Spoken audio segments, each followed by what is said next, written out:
2004ஆம் ஆண்டு ஜூலை 16ஆம் நாளில் 94 அப்பாவி பள்ளி குழந்தைகளை கும்பகோணம் ஸ்ரீ கிருஷ்ணா பள்ளி தீ விபத்தில் சிக்கி தீக்கு இரையானதன் 20ஆம் ஆண்டு நினைவு நாளான இன்று சம்பவம் நடந்த பள்ளி முன்பு குழந்தைகளை பறிகொடுத்த பெற்றோர் கும்பகோணம் எம்எல்ஏ அன்பழகன், மாநகராட்சி துணை மேயர் சூப்பா தமிழழகன், திமுக, அதிமுக, தேமுதிக, கம்யூனிஸ்ட் கட்சியினர், காவல்துறையினர், மாணவர் அமைப்பினர் உள்ளிட்ட பலர் மலர் வளையம் வைத்தும் மலர்கள் தூவியும் கண்ணீர் மல்க அஞ்சலி செலுத்தினர். பாலக்கரை பகுதியில் உள்ள நினைவிடத்தில் மலர் வளையம் வைத்து மலர்கள் தூவியும் மரியாதை செலுத்தினர். உலகையே உலுக்கிய கும்பகோணம் பள்ளி தீ விபத்தில் கடந்த 2004ஆம் ஆண்டு ஜூலை 16ஆம் நாள் காசிராமன் தெருவில் உள்ள ஸ்ரீ கிருஷ்ணா பள்ளியில் பயின்ற 94 அப்பாவி சின்னஞ்சிறு குழந்தைகள் தீக்கு இரையாகி பரிதாபமாக உயிரிழந்தனர்.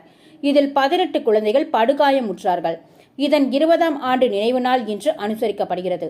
இதனையொட்டி சம்பவம் நடந்த பள்ளி முன்பு குழந்தைகளை இழந்த பெற்றோர், சமூக ஆர்வலர்கள் என பல தரப்பினர் மெழுகுவர்த்தி ஏற்றி வைத்து குழந்தைகளுக்கு பிரியமான பிஸ்கட், இனிப்பு வகைகள், பழங்கள், குளிர்பானங்கள் வைத்து கண்ணீர் மல்க அவர்களது திருவுருவ படத்திற்கு உதிரி மலர்கள் தூவி அஞ்சலி செலுத்தி வருகின்றனர். கும்பகோணம் எம்எல்ஏ சாக்கோட்டை க. அன்பழகன், மாநகராட்சி துணை மேயர் சூப்பா தமிழழகன், மாநகராட்சி மாமன்ற உறுப்பினர்கள், திமுக கட்சி நிர்வாகிகள், தொண்டர்கள் என ஏராளமானோர் ஊர்வலமாக வந்து தீக்கு இரையான குழந்தைகளின் திருவுருவ படத்திற்கு முன்பு மலர் வளையம் வைத்தும் மலர் மாலைகள் அணிவித்தும் உதிரி மலர்கள் தூவியும் கண்ணீர் மல்க தொடர்ந்து அஞ்சலி செலுத்தி வருகின்றனர். எம்எல்ஏ சாக்கோட்டை க. அன்பழகன் பள்ளி முன்பு அஞ்சலி செலுத்த திரண்டு வந்திருந்த அனைவருக்கும் பிஸ்கட் பாக்கெட்கள், குளிர்பானம் மற்றும் தண்ணீர் பாட்டில் அடங்கிய தொகுப்பு பைகளை வழங்கினார். தொடர்ந்து அதிமுகவினர் கும்பகோணம் ஒன்றிய செயலாளர் சோழபுரம் அறிவழகன் தலைமையிலும், தேமுதிக சார்பில் கும்பகோணம் மாநகர் மாவட்ட செயலாளர் கோ. சங்கர் தலைமையிலும், மார்க்சிஸ்ட் கம்யூனிஸ்ட் தஞ்சை மாவட்ட செயலாளர் சின்னை பாண்டியன் தலைமையிலும், அமமுகவினர், இந்திய கம்யூனிஸ்ட் கட்சியினர், இளைஞர் அரண் அமைப்பினர், இந்திய மாணவர் சங்கத்தினர் என பல்வேறு தரப்பினர், பொதுமக்கள், தன்னார்வ அமைப்பினர், பள்ளி கல்லூரி மாணவ மாணவியர்கள் என பலரும் தொடர்ந்து அஞ்சலி செலுத்தினர். பெற்றோர் சம்பவம் நடந்த பள்ளியில் இருந்து மலர் வளையமுடன் ஊர்வலமாக புறப்பட்டு பாலக்கரை பகுதியில் உள்ள நினைவிடத்தில் மலர் வளையம் வைத்தும் மலர்கள் தூவியும் மரியாதை செலுத்தினர்.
போடுங்க.